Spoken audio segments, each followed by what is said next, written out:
Hallelujah. Tayo po'y magsiupo na. Maraming salamat po. Good morning, church. Good morning, comrades. Praise God. Are you ready for the Word of God? All right. God has a word for all of us today. Amen. If you have a family, this word is for you, And because we belong to Comprise family, you are part of the family. Amen po ba? Pakisabi sa katabi mo, you are part of the family. Okay. Amen? Yes. Praise God. So, well, let's continue with our series on strengthening families through Jesus Christ. Ito po ang ating tema itong February. Kaya nga naman meron tayo tinatawag na precious love. Ang ating mga kids, may plano ang Diyos sa kanila. Pinagpipray natin sila. Meron pong love moves ang ating mga youth dahil may magandang plano din ang Diyos para sa kanila. At of course, para sa mga parents, para sa mga couples, ay meron din po sa Saturday dahil may magandang plano din ang Panginoon sa bawat pamilya, bawat tatay at nanay ng tahanan. Amen? That's what we are doing, strengthening families through Jesus Christ. 2 Sundays ago, I shared to you about God's unfailing love. God's unfailing love. Wala ko dito. Wala po ba? All right. And then Pastor Alex last Sunday shared to us about God in the homes. Amen. And he said that God's presence is the greatest blessing in the home. Love must reflect the love of Jesus, and forgiveness restores peace to the home, sustaining grace through the Word of God. Praise God. So today, let's talk about building strong families, okay? How to build a strong family. You know what? Our families are so important to God. Amen. Okay? Before God created everything, okay? Before God created anything else, example, the government, okay?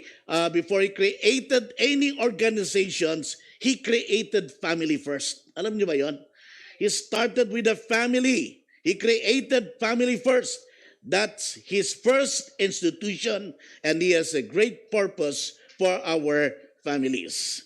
Building strong families. Let's go to our passage today, Psalm 127, verse 1. Sabi dito, unless the Lord builds the house, the builders labor in vain. Maliban na ang Diyos ang nagtatag ng mga tahanan ng bawat pamilya, ang ating mga ang mga nagtatag nito ay walang kabuluhan. Okay? Kaya dapat lang nakasama natin ang Diyos. Let us strengthen our families through Jesus Christ. So church, our families is so important to God. First, I want you to understand this. Some of the reasons why God created the family. Alam niyo ba kung bakit nilikha ng Diyos ang family? And why is your family important to Him? Alright? Number one, why God created the family? To fill the earth and manage His creation. Okay? He said to Adam and Eve, go and multiply, fill the earth, okay? And subdue the earth, manage my creation.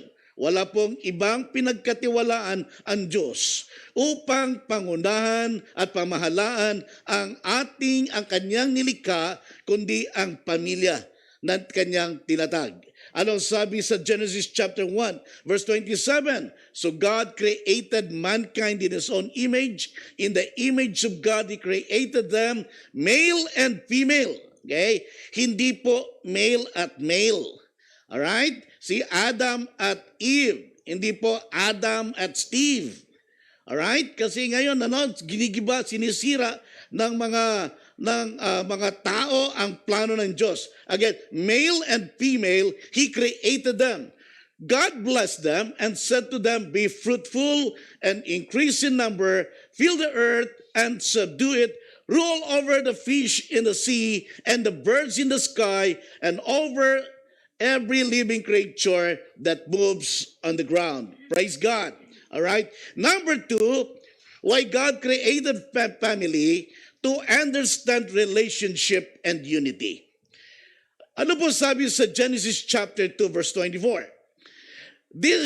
That is why a man leaves his father and mother and is united to his wife, and they become one flesh. All right?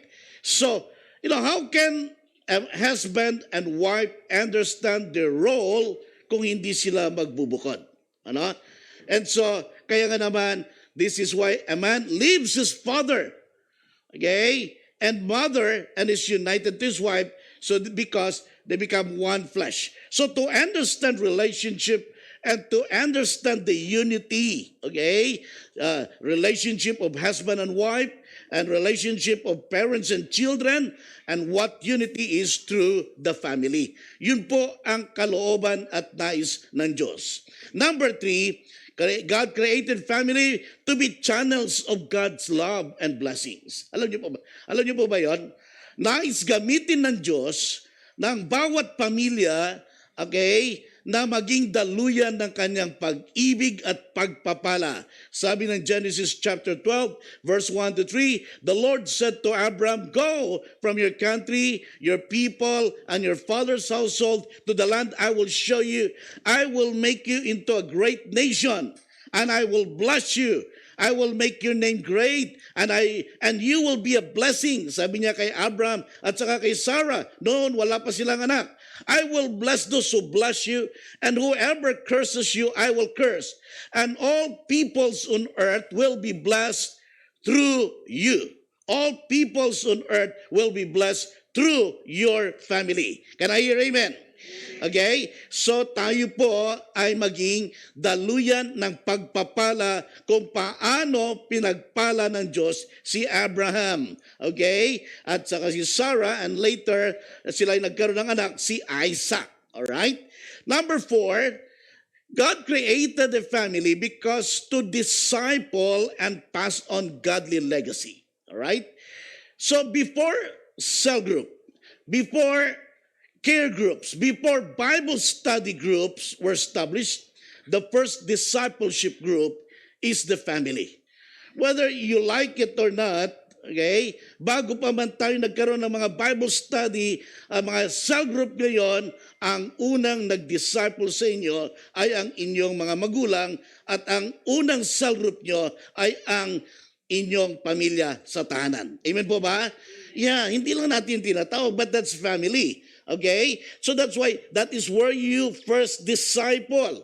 And it is obvious of what you have become now. That is because how your parents trained you, how your parents discipled you in your home. Okay? So our family should be our first discipleship group. Amen po ba? Sabi ng Deuteronomy chapter 6, 7 to 9, "Impress them on your children. Talk about them and sit at home and when you walk along the road, when you lie down and when you get up. Tie them as symbols, okay? As symbols on your hands and bind them on your foreheads. Write them on the door frames of your houses and on your gates." Of course, ngayon, medyo modified na, okay? That's, we are putting verses sa ating mga tables, sa ating mga frames, naka-frames, because this is the desire of God. Our family should be our first discipleship group, your first ministry. Pass on the legacy to your children. Okay? Number 5, why God created family? To honor and serve, okay? To serve and glorify our God. First and foremost, God created us to worship Him. Can I hear amen? Amen. Okay? And He established family, okay, so He can have people to fellowship with. You know, before sin entered into the picture, it was a beautiful, perfect fellowship in the Garden of Eden. All right? So Adam and Eve would fellowship with the Lord. Okay? And their desire, their objective is to give honor to their Creator, to worship the living God. Ano? Kaya yun po ang unang reason, tandaan po natin, kung bakit tayo nilikha ng Diyos. To honor Him, to serve Him, and to glorify God through us. Sabi sa 1 Corinthians chapter 10, verse 31, so whether you eat or drink or whatever you do it all for the glory of God. Amen?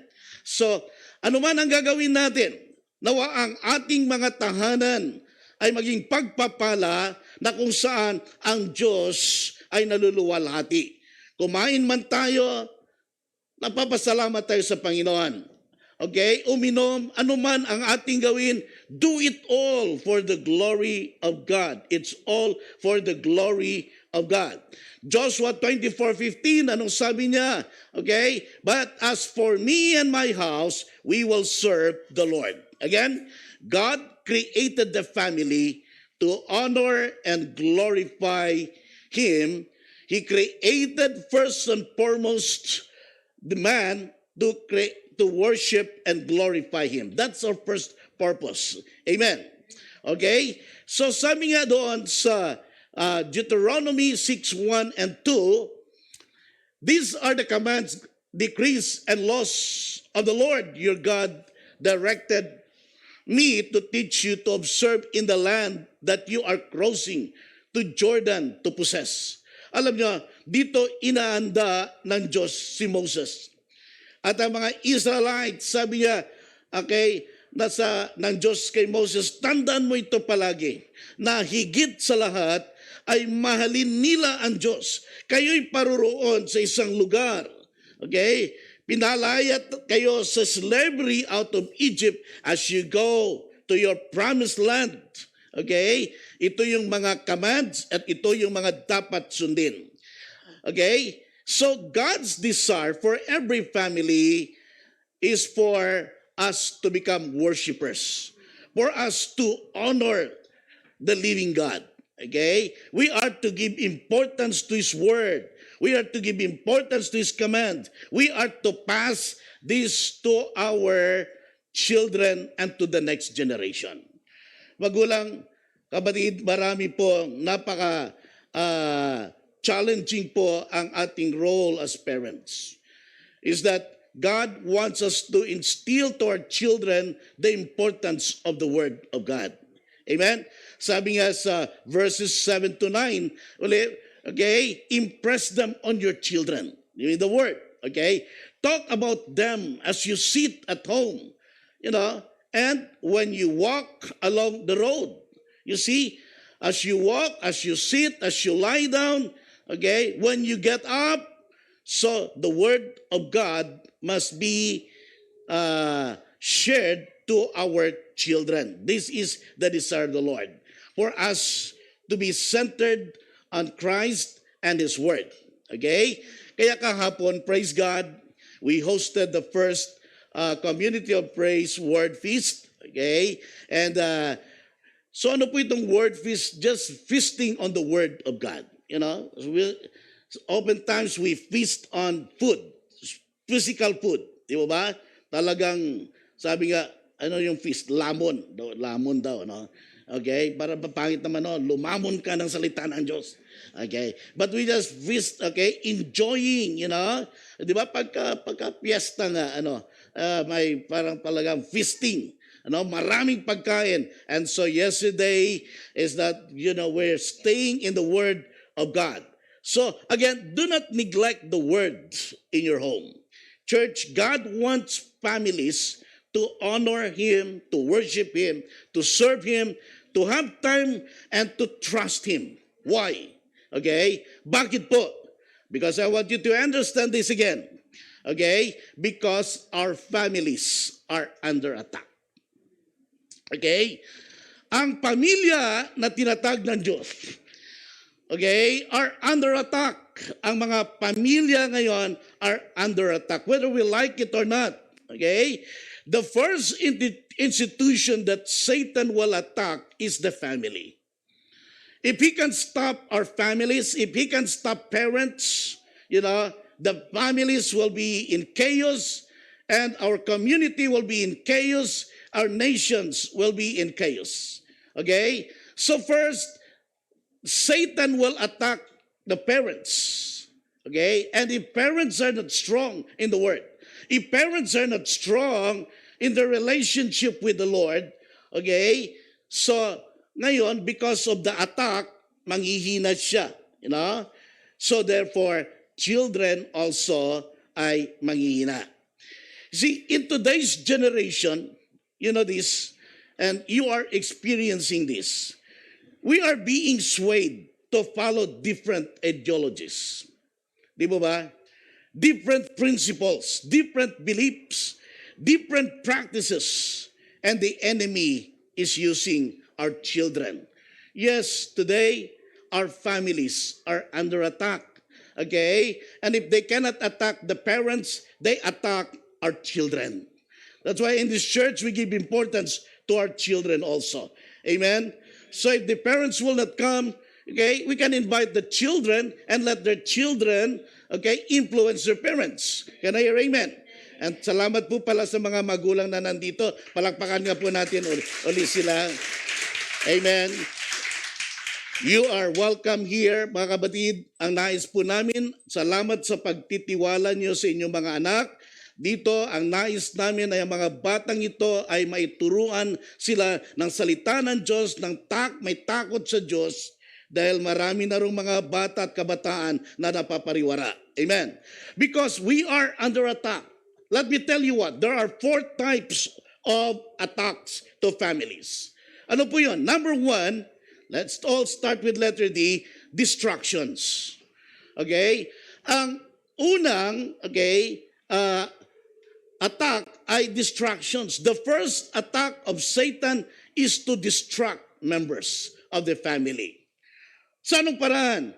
Through materialism, through idolatry, through sexual pleasures, conflicts, wrong association, through worldly ways and goals, and etc. Ano po ba yung materialism? You know what? Be careful, because if you are creating a culture of materialism at home, like we compete with other people, okay? Para bang pagka may bagong kotse, bili din ako ng bagong kotse. Okay, pag may condo, bili din ako ng condo. Okay? So you are beginning to be, materialistic. The effect, our children, our family members will love money more than God. Okay? So, yun po ang nangyayari. Your desire is to have more and more and more.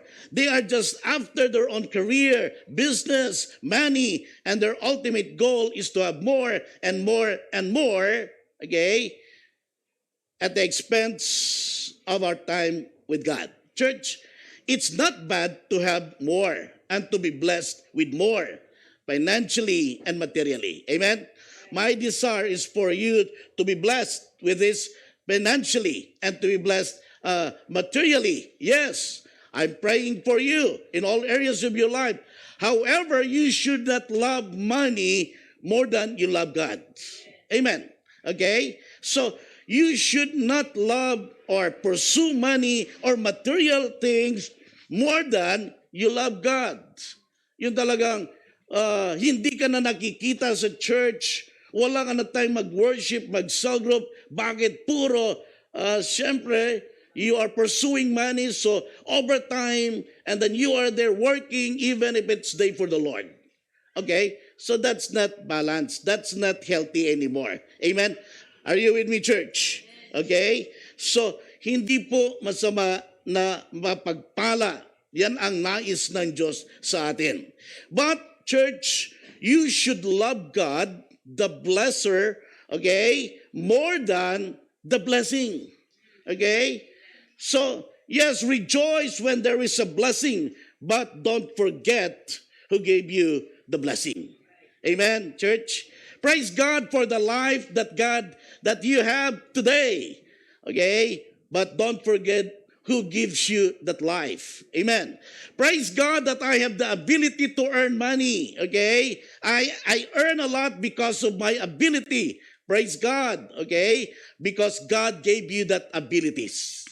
Can I hear amen? Amen po ba, church? Okay? So, I'm praying. Alam niyo ba, si Jesus, in Matthew chapter 4, when Jesus was tempted, malala niyo ba ito? Okay? Na kung sabi, yung pangatlo, dinala siya ng kaaway ng diablo doon sa tuktok ng mountain. Ano po? And then, sabi niya, nakita mo ba yan? Okay? Showing the world. Sabi niya, I will give you all this. Sabi niya, if you only bow down to me and worship me. Alright? So ano sabi ni Jesus? Okay, away Satan, for it is written, you shall worship the Lord your God. Amen? Parang sinasabi niya, tinitempt ka, nakikita mo yung kayamanan ng mundo, yung kinang ng mundo, okay? As if sa nanggaling yung kayamanan ng mundo, okay? But you see, sabi niya, you will have this, okay? But you know what? God has a mission, Jesus has a mission, and that is to save us from all our sins, not to bless us, okay? More than the material, financial blessing is the redemption of our sin. Amen, church? You see, pwede naman sana na kung saan ay binigyan tayo ni Lord ng mga material blessings, but our soul will go to hell. Sabi nga ng Bible, what will it profit a man if he gains the whole world, but loses his soul? Kung makamta niya lahat ng mali-malitang pera, okay, at lahat ng mga bahay sa Forbes Park, at lahat ng mga magagarang sasakyan, pero kung siya'y wala namang panahon sa Diyos at hindi siya kumilala sa Diyos bilang kanyang Diyos at tagapagligtas, ang kanyang kaluluwa ay mapaparoon sa impyerno. Okay? At hindi naman niya madadala lahat ng kanyang kayamanan. Amen po ba? Okay? God wants us to be blessed. Yes. Okay? But not at the expense of your worship, of your service to God. Another destruction, okay, is idolatry. Ano bang idolatry? Yung bang mga Pastor Dams? Alam nyo, ang idolatry, hindi lang yan yung mga revolto na nakikita natin. Meaning, focusing on other priorities more than God. Okay? Your career can be an idol. Okay? If you are not careful. Your business can be your idol. Alright? Don't you know that even your ministry can be an idol. Why? If you love ministry more than God. Yung bang you go through the routine, okay? Sipag-sipag mo, okay? Pero hindi ka naman nag-grow sa inyong personal relationship with God. Alright? Para bang akala mo, yun po ang maganda. Loving others more than God. Loving your hobby, your career, or anything in the world more than God, that's an idolatry. Okay? Check your heart kung may mas mahalagang bagay ka sa puso mo o may isang tao na mas mahalaga or mas mahal mo, higit sa pagmamahal mo sa Diyos. Yun ang idolatry. Okay? Kaya dapat number 1 lang si Jesus sa ating puso. Amen po ba? Amen? Kaya pag sinasabi natin, Jesus lang, anong ginagawa natin? Point to Jesus, up, and 1. Isa lang. Di ba ba? Okay? Because si Jesus lang talaga. Amen, church. Palakpakan naman natin si Jesus. Hallelujah! Amen. Anything more than, okay, you love Jesus is your idol. Okay? So another distraction is wrong associations. Yung bang may mga friends ka, mga taong who will draw you away from God and from ministry, be careful. At sila yung mga taong tuturuan ka ng mga bisyo. Number 2 distraction or number 2 attack is deception. Okay?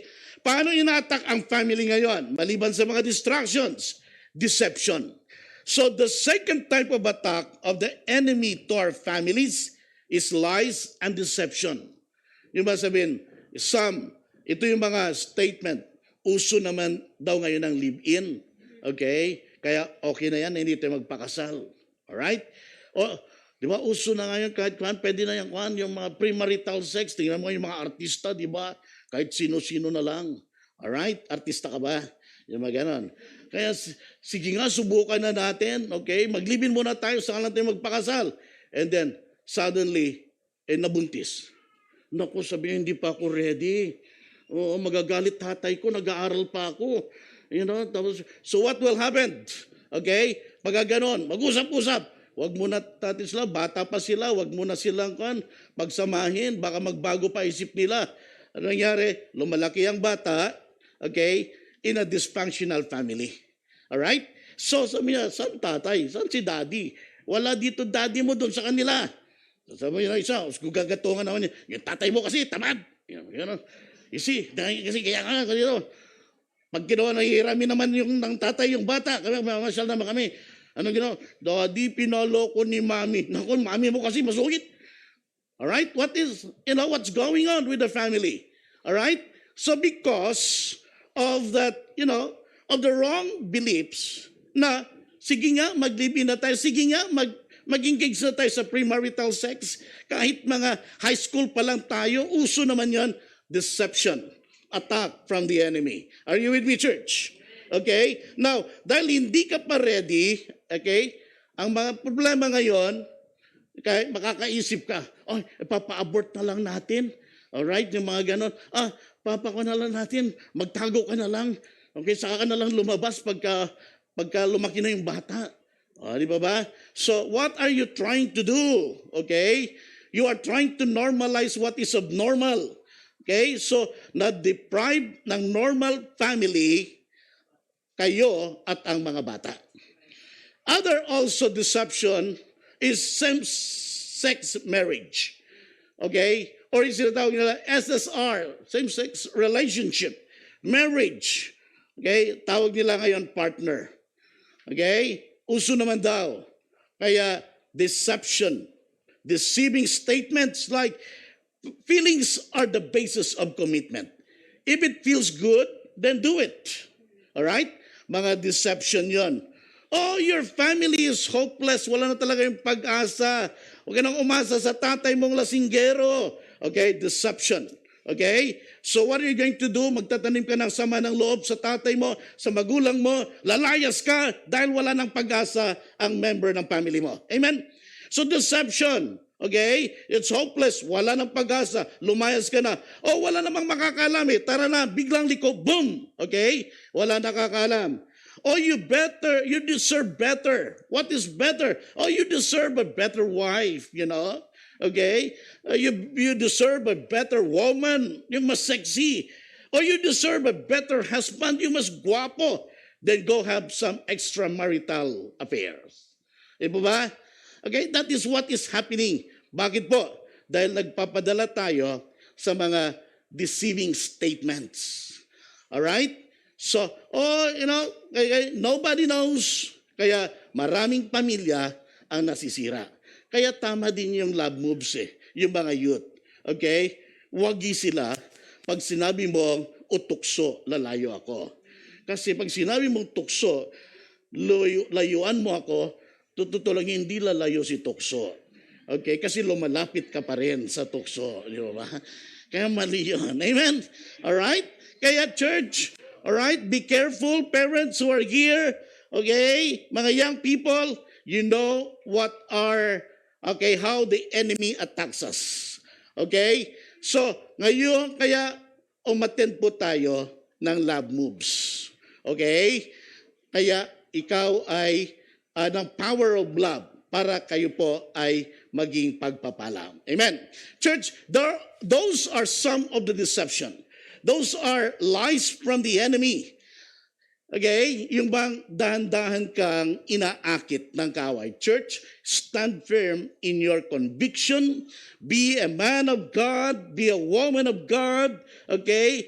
Be children of the God. Don't play with temptations. Another thing, attack is division. Broken families, increasing rate of divorce and annulment and separation. Increase in solo parents, increase of children prefer to live away from their parents. Kaya ito marami ngayong mga congressman, di ba? Kung ano-anong mga law gusto nila, divorce, same-sex marriage, etc. Kaya parang gusto na illegalize ito sa Philippines. Alright? So let us pray. Number 4 distraction is loneliness or increase of depression and suicidal tendencies among teens. Ang dami na ngayon, ano? Mga disturbed, mga high school pa lang, okay? Ang term ay depression, depressed ako. Parang nung high school kami, wala naman naririnig na depression, ano? Meron na ba? Or talagang iba lang term natin noon? Pero ngayon parang andali. Oh, musta ka? Bakit malungkot ka? Ewan ko ba, depressed ako? Di ba ba? Para social naman kasi, no? Depressed? O, di ba ba? Wow, malungkot ka lang. Okay, depressed ka agad, Tapos, ano kaya kung maglalaslas ako? Ay, ito, Blado. Ay, wag na masakit. Alright? Okay, what are you doing? It's the enemy that's trying to distract you. Okay? And his number one weapon in distracting you is discouragement. That's another D. Okay? Discouragement. He will discourage you. Okay? The number one goal of Satan is to divide by separating us from God. Separating families from each other. Separating nations. Separating the body of Christ. Churches. And it's happening now. Yes, our families are under attack. Actually, noon pa man, under attack na. Look at this, what Paul said in 2 Timothy chapter 3, verse 1 to 2. But mark this, sabi ni Paul, there will be terrible times in the last days. And we are now in the last of the last days. People will be lovers of themselves, lovers of money, boastful, proud, abusive, disobedient to their parents, ungrateful and unholy. Wow. You see, sabi noon pa man ni Paul, sinabi niya na kay Timothy, okay, mark this, sabi niya, tandaan mo ito, in the last days, it's going to be very terrible, there will be terrible times, okay, and we are now in the last of the last days, and we are seeing what Paul has written to Mark at to Timothy before, and it's happening. We are under attack. Kaya, church, fight for your families. Sabi ni Nehemiah, fight for your families. Fight. Let us build strong families. Church, do you still remember our vision statement? Okay, as a church, remember, that's why it's not an accident that this is our vision statement, a church that transforms families, communities, nations for Jesus Christ. Kaya nga andyan yan sa likod Di ba ba? Parang walang ilaw ngayon, Okay? Why? Why we're putting it there? Because we want to make sure we are united. Our job, okay, is to reach out to families, to transform them. Okay? If we cannot win parents, let's win the children. If we can win the youth, let's win, okay, their parents. And so church, because, that's our goal, that's our vision. To transform people. Okay?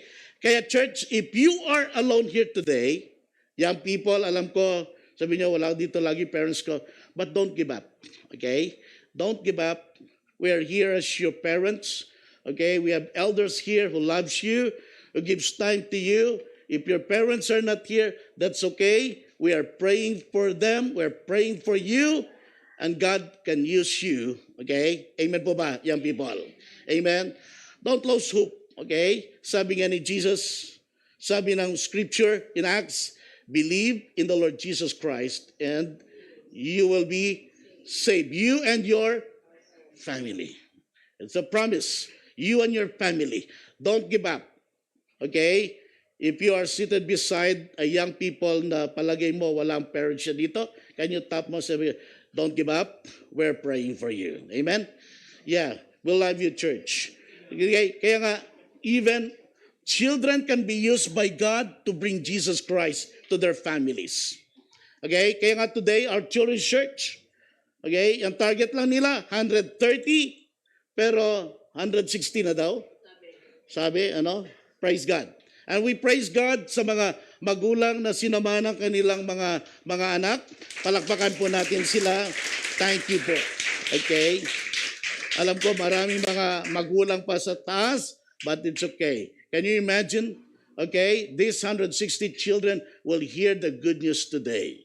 Okay, pray for Teacher Ni. Siya po ang evangelist ni ngayon. Okay, and to share the good news, to make sure that the children will understand salvation through Jesus Christ, and they will bring the good news to their parents. May mga dadalhin silang mga giveaways na ibibigay ng church, at ito ibibigay nila sa mga parents nila. Okay? At ito may mga verses din na mga sticker yata na nakakabit. Okay? At ito po ay mag-minister. You know, let's just believe God for how our children can be used to bring and to win families for Jesus Christ. Amen, church? Kaya please pray, it's ongoing. How to build a strong family. No? Our family is worth fighting for. Sabi ni Nehemiah chapter 4, verse 14, after I looked things over, I stood up and said to the nobles, the officials, and the rest of the people, don't be afraid of them. Remember the Lord, who is great and awesome, and fight for your families, your sons and your daughters, your wives and your homes. Fight for them. Your family is worth fighting for. Whether we are under attack or not, your family is worth fighting for. Okay? No matter what stage you're right now in building your family, as long as you live, keep building a strong family. Well, maybe you're facing a difficult situation, fight for your families. Okay? How to build a strong family? Number one, a strong family, find time to enjoy life together as a family. Okay? What, Pastor Doms? Find time to enjoy. Okay? Yes, better yet, find time to play. All right? Play. Okay? Laro na lang. Yes, relax. And have time together as a family. You know, actually, in today's lingo or vocabulary kasi, pag sinabi mong enjoy, you know, and have fun, parang na-associate nila sa worldly gimmick, ano? Parang have fun, enjoy, ano? Parang ayaw mo, wow, pare, enjoy tayo, pare. Parang ganun talaga yung inisip mo na mag-enjoy kasi, ano? Kaya bang, pangit enjoy. No, let's redeem that word, okay? It is in the Bible and it's a command.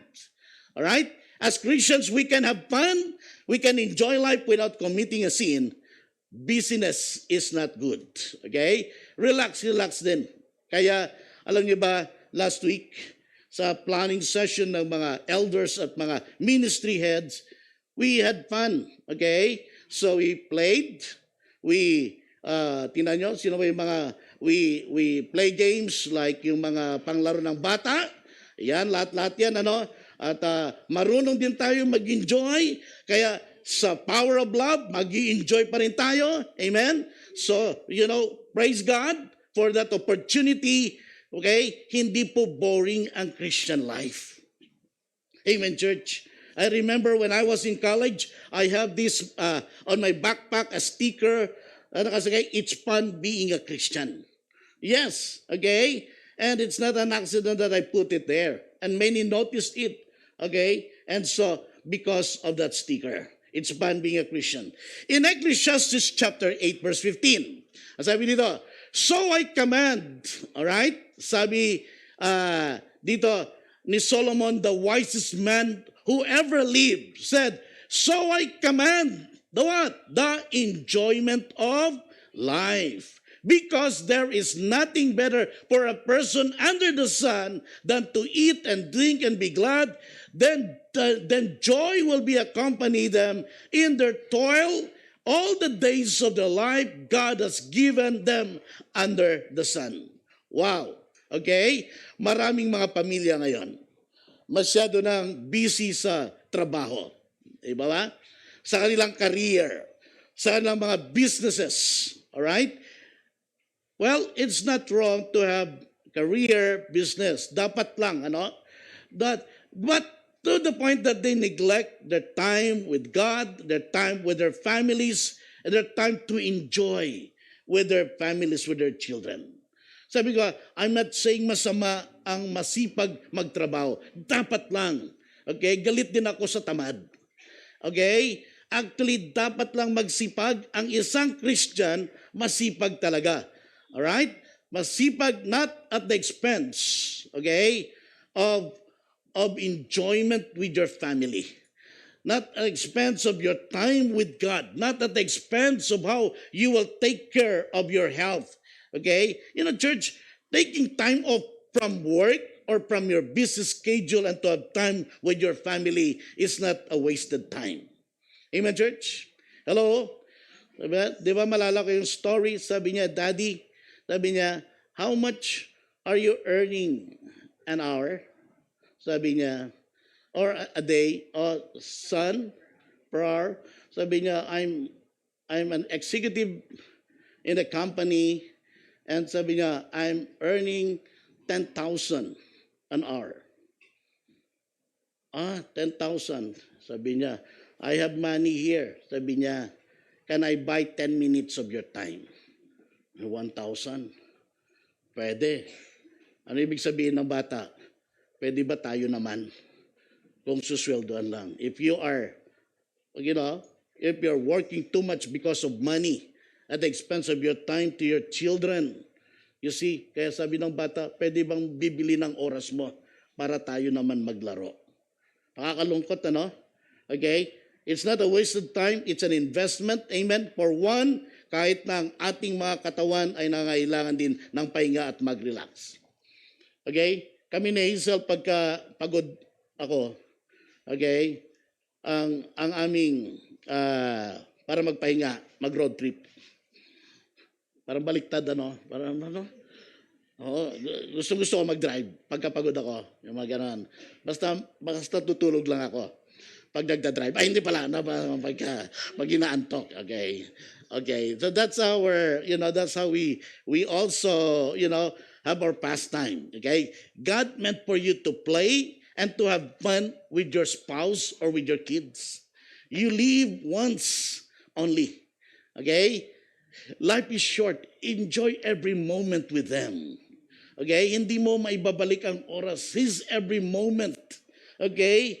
So that's why you need your time, okay, with your family. But I'm so blessed. Indeed, in this family, I've seen a lot of good parents who are here where they truly involve and bring their children in the church and how they travel even together with children. Si Benito yata ang most traveled ko na o si Yoti ba, o sino ba ang mga kuan. Kasi bata pa lang kung saan-saan na nakakarating, no? Okay? That's fine. That's good. Okay? You get them involved. Hindi sila sa gabal. Di ba? Okay? Tingnan mo si Lily. Okay, kung saan na nakakarating, Sir Gilbert, okay? But praise God, because that is gift that God has given to us. Amen po ba? Okay, so get involved, bring your children to Jesus Christ, and you bring them where you're going. Okay, mga babies, they are blessing. Ecclesiastes chapter 11, verse 8.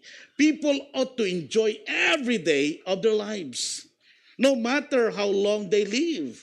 Wow, okay? You ought to enjoy. I tell you, it's in the Bible. The word enjoy. Remember this. People will not remember what you say, but they will remember how you made them feel. Okay? Like how you made them feel happy.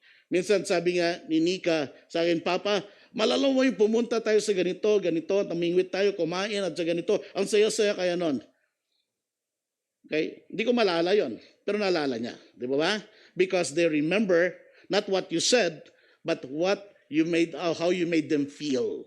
Amen? So pagka masaya, kids will always remember how you made them feel, kahit hindi mo naalala, pero alam nila. Daddy, listen here. Husband, tatay, hear this. The greatest gift you can give to your children is to love their mommy. Can I hear amen? Ay, parang kukunti, Parang okay, laglit ko. Mga tatay, okay, the greatest gift you can give to your children is to love their mommy. Amen. Okay? And to find time and to enjoy life. Okay? Amen? Hindi lang, kuhan. And mommy, okay? Your greatest gift to your children is to respect their daddy. Can I hear amen? Oh yeah, you speak highly of them. All right? Okay? Yung dapat, you show to them how much you treat them. Hindi lang yung lagi kayong nagsisigawan, laging nagtatalo, laging nag-aaway kung sino ang tama o mali. Okay, pag matanda na tayo, ilang taon na lang siguro yung lagi natin, pwede bang mag-sweet naman tayo? Di ba? Kaya sa edad natin na ito, tama na yung mga yan at saka sisihan. Have fun. Sabi mo ka sa katabi mo, have fun and enjoy life. Amen. Okay? So that's why, okay? You know what? Listen here. Husbands, listen. If your children observe that you love their mommy, it brings security and creates peace in their hearts. They are secured, honestly. Okay? And wives, listen. If they see you respecting their dad, how you serve them, not nagging at them, it creates peace and security in the hearts of your children. Yes, okay, parents, they will learn through you, okay? They will learn through us, through our examples, through our words and actions, and how we serve each other as husband and wife. Kaya nga, hanggang sa huling siglo, tayo'y magkasama. Kaya kung wala pa kayong ticket, huwag kayong papahuli. Last 9 tickets, okay? Be there on Saturday, Power of Love. Gusto ko lang tawagin yung wife ko. Halika. Ganito pa example. Ito daw ang twinning. Di ba? Yan. Alright. Doc EJ, yung mga family and marriage and family natin, okay? Sila nagturo sa amin para kuha na rin. Okay? So, yeah. Pwede kayo nakapatajong, naka-pajama, dalawa basta, sabi nila, basta nakadamit pas, di ba ba? Okay, same color, tingnan niyo si Pastor Alex at saka si Sister Do, okay? Bagets ang dating, di ba ba? Yeah, twinnings, alright?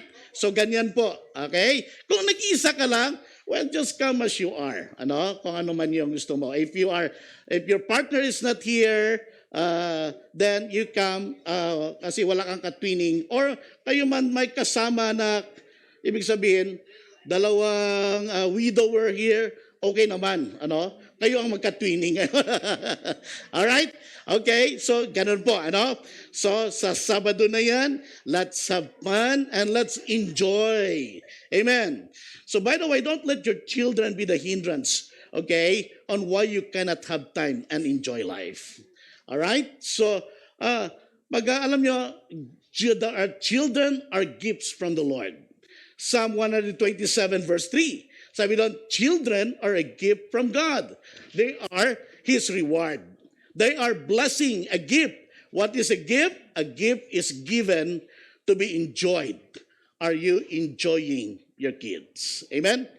So, again, Ecclesiastes 8:15, I recommend, okay, to enjoyment of life. 1 Timothy 6:17, okay, God command those who are rich in this present world not to be arrogant, nor to put their hope in wealth, which is so uncertain, but to put their hope in God, who richly provides us with everything for our enjoyment. Amen, church. So, listen, people of God. Number 2, how to build a strong family, encourage each other to grow. If the number one weapon of the enemy to attack families ay discouragement, then we need to encourage each other to grow. Okay? Another quality of a strong family is to encourage each other to grow. In many ways, family is like a garden. Okay? The garden does not grow on its own. Okay? You have to grow it. You have to develop, you have to cultivate, you have to pull the weeds, you have to care for it, you have to water it, okay, to make the plants grow. Amen? And so now develop a strong family. You encourage each other to grow regardless of what age and physical condition you have. You help each other reach your kids' potential. It's good to learn new things. Just keep on growing. Rejoice when there are promotions, when there are blessings, when there are increases, when there are opportunities. sa bawat pamilya, you rejoice. Okay? Siblings should not be in competition to each other, but you support each other. You know, I am so blessed how I see siblings here, like the Grabadors, like the Pinars, who are really supporting each other. Palakpakan naman natin. Yan, the Padrones, of course, I cannot name you all, but thank you so much because of the legacy that has passed on to you. Amen, church? Kaya, yes, as husband and wife, you need to support and encourage each other. Okay? Kaya ang unang dapat magpalakasan ay ang mag-asawa. By your words, by your actions, by your prayers. Okay? Pasensya na kayo, pero uli gagamitin ko, literally si Hazel support talaga sa akin. Kasi pag pagod na ako maglakad, andyan na yung kamay niya. Di ba? Kahit umakyat kami, di ba, sweet kami. Dahil nakahawak ako sa kanya. Di ba? So, okay, pag nagmo-mall kami, mayroon akong wheelchair sa likod sa trunk ko pag anytime. Okay, because I cannot walk that long, And I thank you, Hazel. Love you. Power of love na ba? Pwede na, no? Akala ko talaga ngayon dahil naka-twinings na kami. Okay? 1 whole month na naman. Praise God. So, buti na lang tinawagan ako ni Pastor Alex kagabi. Sabi niya, no? Okay. So, nagtutulungan na naging courage. Sa pamilya, dapat wala yung comparison. Walang jealousy. You know, if you stop growing, your life will become boring and you will stagnate and there is no more excitement in the family. There should be a healthy growth in your family. Amen, church? How to grow? Well, you grow in 4 areas. Okay, that's how Jesus grew. Wisdom, you need to grow in intellectually. You need to grow in stature. You need to grow in the physical. You need to grow, okay, with the favor of God, that spiritual growth. Favor of man, that social growth. Together, as a family, you need to balance this growth. Intellectually, okay, physically, spiritually, you need to grow in the Lord. Okay? So listen, church. We grow, okay? How to help our family grow? We grow through our examples. Walk your talk. People want to see what you're doing. Okay? Okay, walk what you preach. We grow through conversation. We grow through encouragement. Listen, church. Okay? A strong family. Number 3, support and protect each other. Why? In many ways, a family is like a raincoat or a jacket. Bakit? There are storms of life. Okay? There are attacks of the enemy. And when storms of life will come, you need protection. You need covering. Okay? You need to ask the covering of the Lord. You need to be covered by the blood of the precious blood of Jesus. Life here on earth is very challenging. We live in a broken world. We live in a chaotic world. Remember, we are always under attack. Bad things happen even to good people. That's why to develop a strong family, we need to support each other and protect each other. Sabi ng Ecclesiastes chapter 4, verse 9 to 10. 2 are better than 1 because they have a good return for their labor. If either of them falls down, one can help the other up.